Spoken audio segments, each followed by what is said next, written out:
नमस्कार दोस्तों, मैं हूं राजीव। आपका हार्दिक स्वागत करता हूं हमारे एजुकेशनल प्लेटफॉर्म एग्जाम गंगा में। दोस्तों, हम हिंदी का एक और टॉपिक लेके आए हैं। बहुत मोस्ट इंपॉर्टेंट टॉपिक है, ध्यान से देखिए क्या लेके आए हैं। आज हम पढ़ने वाले हैं वर्णों का उच्चारण स्थान। मतलब कहने का मतलब है स्वर हो, व्यंजन हो या कोई भी वर्ण हो, अगर आपको एग्जाम में आ जाए तो उसका क्या पूछता है, आपका उच्चारण स्थान, यानी मुख के हिस्से में कौन सा आपका वो वर्ड उच्चारित होता है, उसको क्वेश्चन पूछेगा। तो उसको आइए देखते हैं कैसे सॉल्व करते हैं। ठीक है, तो जैसा कि हमने देख रखा है, क्या लिख रखा है, ऊपर स्वर लिख रखा है, ऊपर नीचे व्यंजन लिख रखा है। देखिए, इसका वीडियो आप लोगों ने मेरा वर्णमाला के सीरीज में देखिएगा, उसमें मैंने पूरा स्वर व्यंजन वर्णमाला से खत्म कर रखा है। उसको आप जाके देख लेंगे तो अच्छे से आपको क्लियर हो जाएगा कि इसमें कितने कितने चीजें हो गए। उसको मैं नहीं देखूंगा, अब मैं डायरेक्टली इस पर चलता हूँ। ठीक है, आइए देखते हैं। हमने क्या लिखा है, स्वर, ठीक है, और नीचे क्या लिखा है, व्यंजन। अब हम लोगों को क्या पढ़ना है, हमको वर्णों का उच्चारण स्थान। तो वर्णों का उच्चारण स्थान देखने से पहले हम देख लेते हैं कि हमारा उच्चारण स्थान होता कौन कौन सा है। ठीक है, ध्यान से देखिएगा और उसको समझते चलिएगा, एक भी क्वेश्चन आपका छूटेगा नहीं। ध्यान से देखिए बस। देखिए, पहला क्या होता है हमारा, कंठ,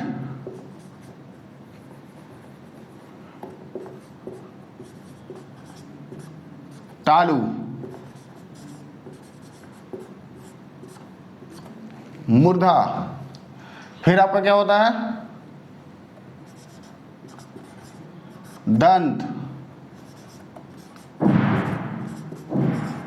ओष्ठ, फिर क्या होता है आपका वात्स्य, फिर क्या होता है दंतोष्ठ, और क्या होता है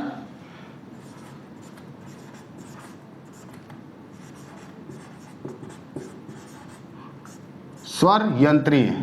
देखिए, ये हमारे होते हैं मुख का उच्चारण स्थान। इसको हम एक एक करके देखते हैं, समझते हैं कि ये कहाँ पे होता है और कैसे इसको उच्चारित करते हैं। पहला देखते हैं हम लोग कंठ। कंठ तो सभी लोग जानते हैं कहाँ पे होता है, ये जब इस हिस्से से कोई वर्ड उच्चारित होता है तो उसको किसमें गिना जाता है, हमको रखते हैं किसमें, कंठ में। समझिएगा, बाद में इसको सभी को हम लोग अलग अलग से देखेंगे, उसमें जब एग्जाम्पल रखेंगे तब उसको क्लियर करेंगे। ठीक है, अभी समझिए कि उच्चारण स्थान है कौन कौन सा। कंठ समझ में आ गया। अब तालु, जब कंठ की बात आ गई, तालु कहाँ होता है, कंठ के जब ऊपर आएंगे, तलवा आप लोग सभी जानते हैं मुंह का, तो वो उसके पीछे वाले हिस्से को पूरा क्या बोलेंगे हम लोग, तालु। तालु, कंठ के ऊपर तालु, सबसे पीछे वाला, इसको समझ गए। मूर्धा देखिए, ये भी क्या होता है, थोड़ा सा और ऊपर आएंगे मुंह की तरफ तो मूर्धा, यानी कि तालु का जो सबसे आगे का हिस्सा होता है, तो वहां पे जब भी कोई वर्ड उच्चारित करते हैं उसको कहाँ रखते हैं हम लोग, मूर्धा में। अभी जब एग्जाम्पल रखेंगे तो आपको समझ में आने लगेगा। ठीक है, अदंत, जैसा कि और देखिए, और आगे बढ़िए मुंह की तरफ, तो जैसा और तालु के और आगे हिस्सा में आएंगे तो कहाँ आएगा हमारा, दंत आएगा, दांत। तो वहां से कोई वर्ड उच्चारित करेंगे तो किस कैटेगरी में रखेंगे हम लोग, दंत में रखेंगे। ठीक है, यहाँ बातें समझ में आ रही। अब आगे बढ़िए, ओष्ठ, नाम से पता चल गया, कोई भी वर्णों का उच्चारण का उपयोग करते समय, उच्चारित करते समय जब हम ओठों का प्रयोग करते हैं, ओठों से प्रेशर लगाते हैं, तो उस वर्णों को उच्चारित स्थान कहाँ पे कहेंगे, ओष्ठ। देखिए, वर्ष, एक हमारा आया वर्ष, इसमें क्या होता है, दंत प्लस मसूड़ा, मतलब जहां पे दांत हमारी ज्वाइंट होती है मसूड़े से, उस हिस्से से कोई वर्ड उच्चारित करेंगे, मतलब हमारी जीभ जो है ना उस हिस्से को ज्यादा फोर्स करती है, फिर उसका उच्चारण निकलता है, तो उसमें हम लोग को इसमें रखते हैं वर्ष में। एक एक को हम लोग फिट करेंगे तो समझते चलेंगे। ठीक है, अब देखिए दंतोष्ठ।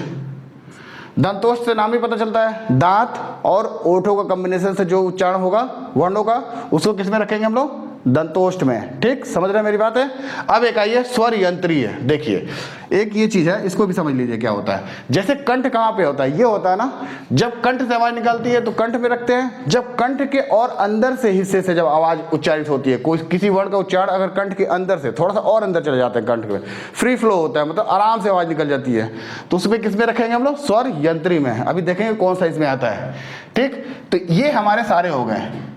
अब इसके हिसाब से हम देखते हैं कि हमारा स्वर व्यंजन और हमारा, जैसे हमारा उच्छिप व्यंजन होता है, दिगुड़ व्यंजन होता है, आगत व्यंजन होता है, वो इसमें फिट करेंगे। और हमारा क्या अंतस्थ व्यंजन भी होता है और उसमें व्यंजन भी होता है, तो ये इसमें देखेंगे कहाँ कहाँ होता है। चलिए शुरू करते हैं। ठीक, अब इसको देखिए हमने क्या रखा, यहां तक ध्यान दीजिए।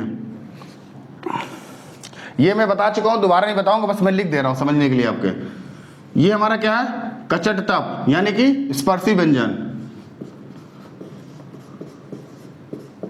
ये हमारा क्या है, स्पर्शी व्यंजन, ठीक।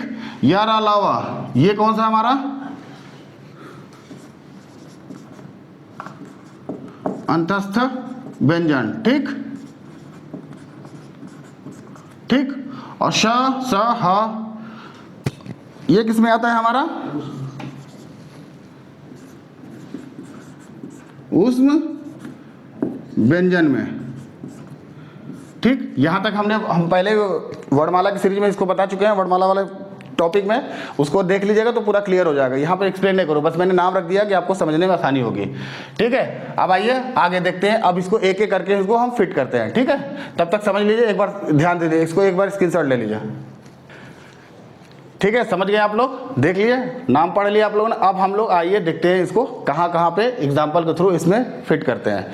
अब देखिए हमारा स्पर्शी व्यंजन हो जो हमारा कचट तबका है, पहले हम व्यंजन को फिट करेंगे, फिर स्वर को, बाकी फिर बचे हुए जो भी हो उसको हम आगे फिट करेंगे।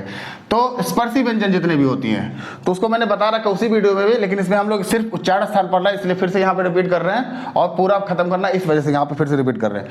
तो हमारा जो क वर्ग, इसको क्या बोलते हैं, क ख ग घ अंगा, ठीक है। इसको बोलते हैं क वर्ग। च छ ज झ इहा, इसको बोलते हैं च वर्ग। ट ठ ड ढ अड़, इसको बोलते हैं ट वर्ग। और त थ द ध न, इसको बोलते हैं त वर्ग। प फ ब भ म, इसको क्या बोलते हैं हम, प वर्ग, ठीक है। इसको हम सबको मिला के क्या बोलते हैं हम लोग, स्पर्शी व्यंजन, ठीक है। अब आप समझिए, जो हमारा क वर्ग है वो हमारा डायरेक्टली कंठ के द्वारा उच्चारित की जाती है। समझिए कैसे है, अब बोल के देखिए पीछे पीछे, क ख ग घ अंगा, इसको जैसे उच्चारित करेंगे ना हमारा कंठ एक्टिव हो जाता है और सारा प्रेशर कंठ के थ्रू बाहर आता है, ठीक है, समझ गए।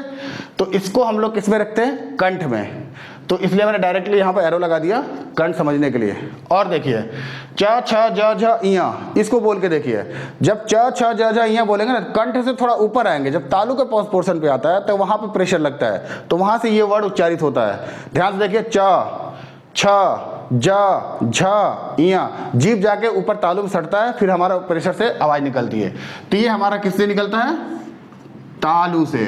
समझिएगा, डायरेक्ट क्वेश्चन आएगा, डायरेक्ट आंसर लगाना है आप लोगों को, कहीं भी कंफ्यूज नहीं होना है, ठीक। अब आइए ट वर्ग, इसी तरह ट ठ ड ढ अड़। अब जो हमारा जीभ है ना, देखिए ध्यान दीजिए, जो तालु है, तालु के और आगे आइए, जो मूर्धा, जीभ को हल्का से मोड़ते हैं, तालु को टच करते हैं या थोड़ा सा स्पेस बनाते हैं, फिर उसके बाद प्रेशर से जीभ को आगे फेंकते हैं, तो कौन सा वर्ग निकलता है, ट ठ ड ढ अड़। बोल के देखिए, यही निकलेगा।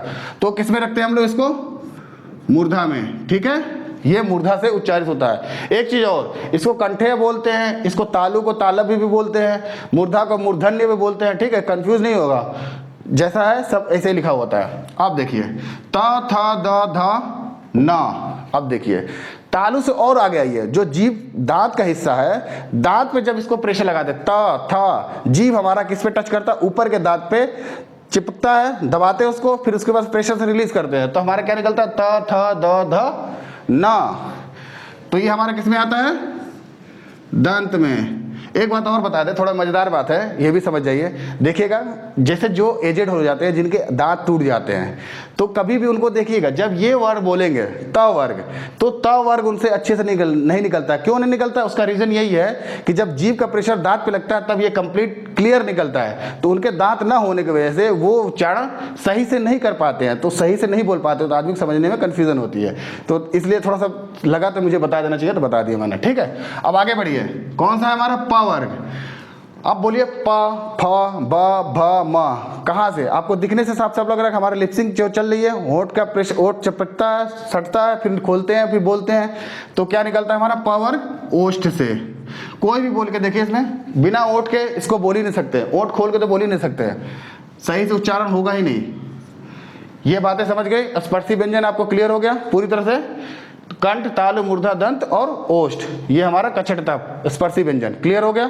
अब आइए देखते हैं अंतस्थ व्यंजन को। अब देखिए यहाँ पे क्या क्या है, य र ल व, ध्यान से देखिएगा, य र ल व, ये तो बहुत आसान है क्योंकि सीधे सीधे हम लोग कछट जानते हैं, ये पहले से पढ़ते आ रहे हैं, इसमें कभी किसी को प्रॉब्लम नहीं होती है। प्रॉब्लम इसमें होती है, स्वर में होती है और जगह पे होती है, तो इसको अब क्लियर करते चलते हैं, ठीक है। अब आइए देखते हैं अंतस्थ का य। अब यह बोल के देखिए, यह बोल के देखेंगे तो आपको कहाँ लगेगा, य जब यह बोलेंगे ना, जीभ का जो हिस्सा होता है ना, तालु जो है ना आपका, तालु पे जब पीछे का जो तालु का हिस्सा पीछे पे जीभ सटता है, उसके बाद हम एक्सप्लेन करते हैं उसको, मतलब उच्चारित करते हैं, तो निकलता है य। बोल के देखिए य। तो हमारा ये किससे रिलेटेड है? सीधे डायरेक्ट लिख रहा हूं मैं, समझा? जैसे ये हमारा च वर्ग था, इसी में हमारा क्या आएगा? सिर्फ य आएगा। एक एक करके आगे समझते चलेंगे, ठीक है? यह हो गया। अब आइए आगे चलते हैं। इसका क्या बचा? र। र को उच्चारित करिए। र। र जब बोलेंगे तो आपका कहां पे लगेगा? ये जब जो हमारा दांत प्लस मसूड़ा जहां पे लगता है, जो वर्ड से होता है, जब वहां पे जीभ का टिप आगे सटता है तब हमारे निकलता है र। र सटाइए। जो दांत का ऊपर का हिस्सा है, जहां मसूड़ा इंड होने से जस्ट जहां इंड होता है उसके ऊपर, उसके बगल में, वहां से सब चपकता है, तो क्या निकलता है हमारा? उच्चारित होती है र। तो हमारा र कहां पे आएगा? वर्ड से व्यंजन, वर्ड से स्थान पे। तो क्या निकला हमारा?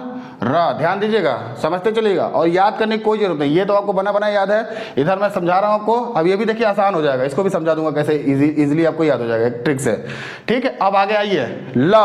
पहले एक एक फिट कर लेते हैं, उसके बाद आपको बताते हैं। अब ल को उच्चारित करिए। ल बोल के देखिए कहां से निकलता है। थोड़ा आप लोग पीछे से बोलिए।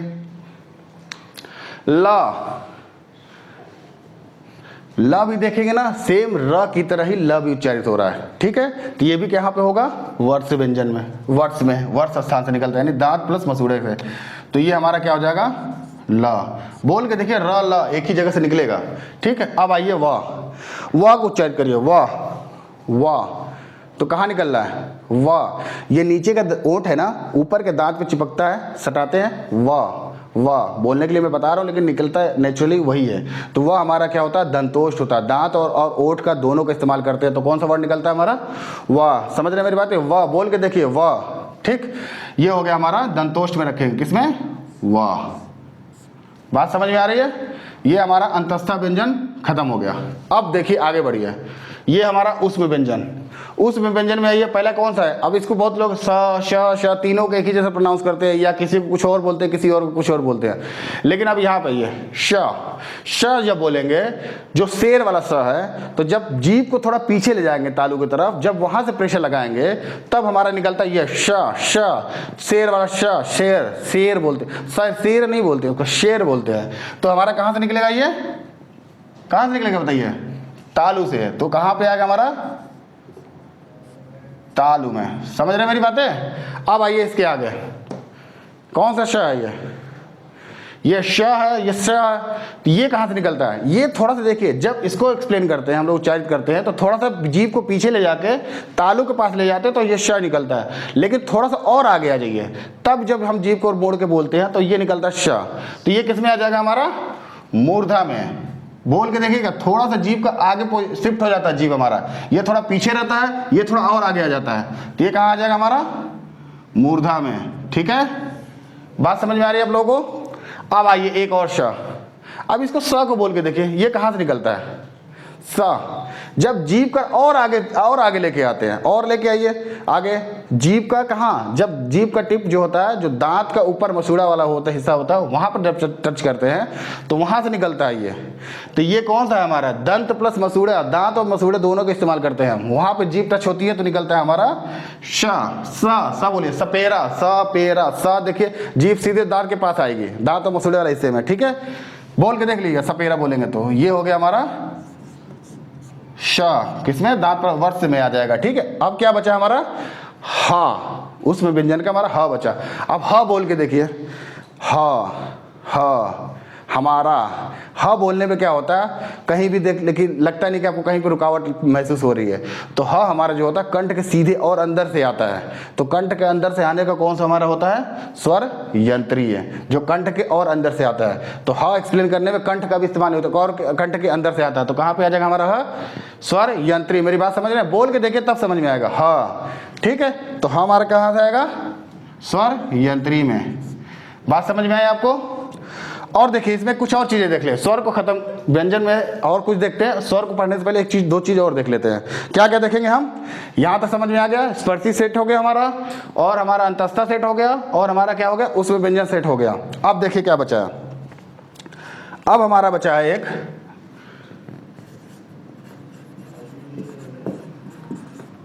उच्छिप व्यंजन। ध्यान दीजिएगा, ये सब पढ़ा चुका हूँ मैं, एक ही वीडियो में आपको कंप्लीट वीडियो बताई हुई है, उसमें सब कुछ समझा चुका हूँ। तो यहाँ पर सिर्फ लूंगा वर्ड और उसको यहाँ पे हम लोग उच्चारण स्थान में फिट करेंगे। तो कौन कौन सा होता है उच्छिप व्यंजन, बताइए फटाफट, कमेंट करिए फटाफट वीडियो रोक के। चलिए मैं बताता हूँ, ठीक। तो ये होता है हमारा ड और ढ। और एक क्या फिट करना हमको, एक और देख लेते हैं उसी साथ में। क्या होता है हमारा आगत व्यंजन, ठीक। ध्यान देखिएगा, आगत व्यंजन, आगत व्यंजन भी बता चुका हूं मैं, कौन कौन से होते हैं जल्दी बताइए, जो बाहर से आई हुई है। क्या होता है हमारा ज, जैसे गजल बोलते हैं ना, वही वाला ज। इसमें हमारा क्या लगता है नुक्ता, यानी यहाँ नीचे बिंदी लगती है। और एक क्या होता है फ, इसमें भी क्या लगता है नुक्ता, एक बिंदी लगती है। अब इनको भी देखिए फिट करते हैं फटाफट, ये बहुत ही आसान है, इसको तो कुछ करना ही नहीं है। इसको जो भी मिलता जुलता हम जो नॉर्मली पढ़ते हैं ड ढ, वो उसी का भाई है ये। बस जब भाई भाई एक ही होते हैं तो इसको अलग नहीं कर सकते हैं। तो जहाँ पे ये उच्चारित होती है सेम ये भी यही उच्चारित हो जाएगा उच्चिप व्यंजन। तो क्या देख रहे हैं ड ढ कौन से में आता है ट वर्ग में, और ट वर्ग किससे बोलते जाते हैं मूर्धा से। तो मूर्धा में हमारा क्या आ जाएगा उच्चिप व्यंजन। बात समझ में आ रही है आप लोगों को, थोड़ा तेज बोल रहा हूँ लेकिन आसान था इसलिए मैं आगे तेजी से आगे बढ़ रहा हूँ। तो ये इसमें कहाँ रख देंगे, सीधे इसके भाई के पास बैठा देंगे। कहाँ से बोली जाती है मूर्धा, तो मूर्धा में हमारा क्या आ जाएगा ड ढ। तो इसको भी ले लेते हैं ड और ढ। बात समझ में आ गई। सेम जब उच्चिप भाई साहब को बैठा दिया हम, तो आगत व्यंजन कौन सी खेत की मूली है, तो इनको भी कहा सीधे भाई भाई को पास बैठा देंगे। ज और फ मिलता जुलता है, सीधे सीधे कहाँ पे है ज, देखिए फटाफट बताइए। ज हमारा है च वर्ग में, ठीक। तो च वर्ग में सीधे सीधे ज के भाई को ज को बैठा दीजिए, जो गजल वाले ज हैं। तो इनको बैठाइए कहाँ पे है ये हमारे तालु, तालु से प्रोनाउंस होते हैं। तो सीधे सीधे हम इसको तालु में फिट कर देंगे। बात समझ में आ गई। अब आइए फ, ये कहाँ है, इनके भाई साहब कहाँ है, यहाँ पे हैं, प वर्ग में है। तो प वर्ग कहाँ बोलते हैं हम ओष्ठ से, ध्यान से समझ में आ रही बात। फ, तो फ कहाँ पे है हमारा, यहाँ नॉर्मल वाला, यहाँ पे। इसको भी उठा के हम यहीं बैठा देंगे। बात समझ में आ रही पूरी, एकदम साफ साफ समझा रहा हूँ, ठीक है। और एक चीज देखिए, यहाँ तो मैंने इन दोनों को आसानी से फिट कर दिया है क्योंकि स्पर्शी व्यंजन हमको ऑलरेडी पता था। तो उच्छिप और आगत व्यंजन भी आराम से बैठ गया। अब हमारा देखिए एक आया सबसे टफ वर्ड्स, ये सबसे कठिन है प्रोनाउंस करना, ठीक है, लेकिन इसके अंदर सबसे सरल आते हैं। सरल बोल दिया तो क्या है सरल, देखिए ये क्या है हमारा सरल, ट्रिक बना लीजिए इसको, सरल। स भी आता है, र भी आता है, ल। अब प्रोनाउंस सबसे टफ होता है बहुत सरल, याद हो गया ये वाला। इसी तरह और दंतोष्ठ सिर्फ एक ही आता है, कौन सा, व, याद हो गया। स्वर यंत्री जो डायरेक्ट कंठ के अंदर से आता है, कौन सा, एक ही है, वो कौन सा है, ह। बात खत्म, इतना आसान है इसमें। अब आइए देखिए, अब फिट करते हैं हम लोग स्वरों को। स्वरों को देखिए ध्यान से। स्वर पे पहला अ प्रोनाउंस कर लेते हैं, अ आ, पहले दो को लेके चलते हैं, अ को बोलिए अ। तो अ देखेंगे ना तो हमारे कंठ पे प्रेशर लगता है, सीधे कंठ से आवाज आती है अ। तो ये हमारा अ कहाँ पे आएगा, कंठ पे। बोल के देखिए उच्चारित करके, सीधे कहाँ पे आएगा, कंठ पे। और दूसरा आइए आ, ये भी कहाँ आएगा, सेम सेम है, कहाँ, कंठ से आ। बात समझ में आ रही है। आप देखिए ई बोलिए, जैसे ई बोलते हैं तो हमारा कंठ से शिफ्ट होकर थोड़ा ऊपर आ जाता है। ऊपर कौन सा हिस्सा होता है हमारा, तालु। तो कहाँ बैठा देंगे हम, तालु में। जब ये भाई साहब बैठ गए तो पड़ोसी भी इनका भाई साहब बैठ गए हैं, छोटा बड़ा दोनों लोग। बात समझ में आ रही है। अब आगे आइए री, ठीक। री कहाँ बैठेगा बताइए, री छोड़िए, अभी दो बच गया हमारा, ऊ और ऊ। ये दो कहाँ बैठेंगे, ऊ बोलेंगे कहाँ से, ऊ कैसे होता है, होठ, ऊ। तो कहाँ बैठेगा, होठ। होठ का लेना देना है तो सीधे उनको बैठा दिए होठ में। ये सब बहुत आसान है, ये समझ गए, ये भी बहुत आसान है। होठ कहाँ भाई साहब है, यहाँ है। होठ से उच्चारित हो रहा क्या, ऊ और ऊ, जिसको हम लोग छोटा ऊ बड़ा ऊ बोलते हैं। तो बैठा दीजिए फटाफट, सोचना क्या है इसमें, बिना होठों का एक्सप्रेशन से ये उच्चारित भी नहीं हो सकते हैं। अब आइए क्या बच गया हमारा, री। देखिए यही दोनों आपको जानना था, बाकी जितने बच गए उसको उठा के किस में डाल दीजिए, मूर्धा में। क्यों कि अब आगे देखिए री, ए, ओ ओ, ये थोड़ा तालु से और आगे शिफ्ट होता है। जब तालु से और आगे शिफ्ट होता है तो कहाँ का हिस्सा बनता है हमारा, मूर्धा का। ठीक है, तो ये हमारे आ जाएंगे मूर्धा भाई साहब में। कौन कौन, री। उच्चारित देखिए, ऐसे नहीं समझ में आ रहा, एक बार उच्चारित करके देखिए, समझ में आ जाएगा आप लोगों को। ठीक है, ये हमारा हो गया री। अब ए बोलिए, सीधे शिफ्ट हो जाता है, तालु से और आगे आ जाता है ए। फिर भाई साहब उनके भी बैठ गए, आए बड़े वाले, ओ बैठ गए और ओ भी बैठ गए। बात समझ में आ रही है यहाँ तक? यहाँ तक आप लोग कोई डाउट हो समझिए। एक यही थोड़ा आप लोग कंफ्यूज करता है, इसको मैंने और सरल बना दिया, जितना कठिन था उतना ही सरल हो गया। ठीक, बाकी एक एक है, एक यह आपका पता ही चल जाएगा, जब उच्चारित करेंगे समझ में आ जाएगा। अब आगे थोड़ा और देख लेते हैं, कुछ और चीज़ें देख लेते हैं। अब देखिए एक चीज़ और आता है, यहाँ देखिए, एक होता है हमारा अनुनासिक स्वर, इसको भी देख लेते, इसको क्यों छोड़े, जब ये भी बैठ जाता है। जो हमारा चंद्र बिंदी होता है, जैसे हम लगाते अ पे चंद्र बिंदी लगता है, या आ पे चंद्र बिंदी लगता है, ई पे चंद्र बिंदी लग जाए, इस तरह से। ठीक है, तो ये भी बहुत आसान है। इनके भाई साहब जहाँ लोग बैठे होंगे वहीं बैठाते चले जाइए, ये बहुत ही आसान है। ठीक, तो अ कहाँ बैठे हैं हमारे, यहाँ बैठे हैं, बैठा दीजिए, क्या सोचना है चंद्र बिंदी वाले को। आ कहाँ बैठे हैं, बैठा दीजिए। कहाँ से उच्चारित हो, बोल के देखेंगे अ तो कंठ से उच्चारित होते हैं। अब ई कहाँ हमारे हैं, यहाँ पे है, तो इनको यहाँ बैठा दीजिए। क्या सोचना है इतना, मेरी बात समझ में आ रही है आप लोगों को? कितना आसान था, कितने आसानी से खत्म कर दिया इसको। आप लोगों को लगता होगा, जब भी हम लोग भी तैयारी करते थे तो मुझे लगता था कि यार क्या यार इतना टफ होता है, क्या नहीं होता, बार बार कंफ्यूज करता है। लेकिन एक बार समझाने वाला कोई मिल जाता ना, तो समझ में आ जाता है। जैसे हम मिल गए आप लोगों को, तो समझाने रहे हैं, तो इस तरह से समझ जाइए। और सिर्फ यही नहीं, पूरा हिंदी के सिलेबस से बता रहे हैं। हिंदी में आपको ऐसे पढ़ाऊंगा ना कि एक भी नंबर आपको कहीं नहीं जाने वाला। देखिएगा, फ्री के नंबर होते हैं, जो हिंदी जानते हैं उनको लगता है कि फ्री के नंबर होता है, मिल जाता है। तो ऐसे यहाँ पे पढ़िए और फ्री के नंबर है, और सिलेक्शन लेके निकल जाइए। ठीक है, तो और जैसे मैं तो हिंदी पढ़ा ही रहा हूँ, और हमारे पूरा एग्जाम गंगा की टीम है, पूरा सब्जेक्ट आपको मिलेगा। पूरा चैनल को विजिट करिए, प्लेलिस्ट चेक करिए और पढ़िए। ठीक है, और सिलेक्शन लीजिए। तो लास्ट में एक चीज़ और कहना चाहूँगा, अगर हमारा पढ़ाया हुआ कंटेंट अच्छा लग रहा है तो वीडियो को लाइक करिए, चैनल को सब्सक्राइब करिए। जब तक सब्सक्राइब नहीं करेंगे, बेल आइकन नहीं दबाएंगे, तो जो भी मैं वीडियो डालूंगा आपको मिलेगा नहीं, मिलेगा तो लेट से मिलेगा, तो आप लोग अच्छे से नहीं पढ़ पाएंगे, टाइम से नहीं पढ़ पाएंगे। तो चैनल को सब्सक्राइब कर लीजिए। ठीक है, फिर मिलते हैं नेक्स्ट इंपॉर्टेंट टॉपिक, तब तक के लिए थैंक यू।